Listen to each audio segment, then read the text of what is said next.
It's a real story. You're laughing already.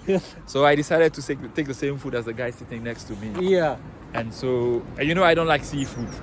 I hate seafood and I'm allergic to seafood. Same here. I'm allergic to seafood. All right, so the thing was nice and looked nice, and I think two of them took the same food he took. So it sounded like it was a good thing. Yeah. Okay, so we waited, we're chatting, they were asking me about mine, and I had to show them pictures and videos from my phone and everything. We were having a nice discussion, then the food came. It was seafood, it was like shrimps. My gosh. It was like shrimps.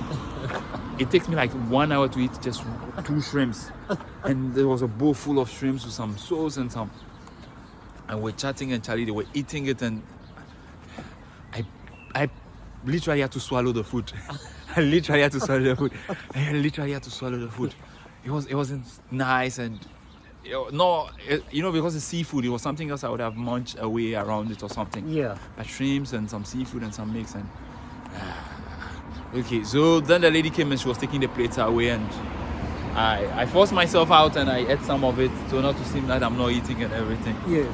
And so I thought that was the end of it. Guess what? So when they finished, then dessert, they took coffee, some took cake. I was fine. I said I was fine because I still had that. That's seafood in you. Then the bill came. Yeah. And funny enough, that's when I actually understood that culture is everything. We had bonded and had a nice chat for about an hour. Yeah. Would you imagine when the bill came, everybody took money from his pocket individually and his card separately. Wow. And I'm talking about top managers and big men and people who had been working for like 10 years plus. Yeah. Everybody paid his own bill. I was like, wow.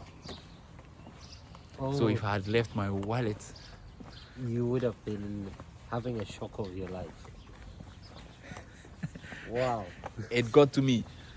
And so I had to find out how much it was and everything. And that was challenging. And that was my first time in Germany too. Yeah. Really? Yeah, that was my first time. And so the bill came in. I think it was a bit high. Yeah. Yeah. It was a bit high. And that was like the 2 days I was before, I was eating on my own and I was spending around 5 to 10 euros. But I think it was like 30 euros or something just for that one. Just for that meal? Just for that meal. That's a lot. It got to me and I was like, I froze. Then I paid for it and then so we walked together, and then when we got to the hotel, they went to the room and they said bye, and then we went. I was like, it shook me for the whole day. My mood and everything. I didn't know what to say or what to do. And then the next evening he called again saying they're going out again. Do I care to join? I told them no. I have to meet another. I have to meet another friend. Yeah, I made plans for another colleagues. Yeah. Because when I recall what happened the day before, I really don't want to make a photocopy of it. And so my advice is, when it comes to food, put away your shyness and everything, and just ask. Ask properly, ask him what you don't know, ask him the food you took, ask the person serving, the waitress and everything. But it was top guys, management and everything, so I thought they were doing a choice that would favor me, but unfortunately they went where I wasn't supposed to go, seafood. And so I felt sick also the next day, not so good because of that also. And I didn't have this nice evening that same day because of that, because I couldn't express myself and do what's good for me. And I was thinking about what people will say and what people will do, and I've learned my lesson. It's been like 9 years ago, but I still remember it.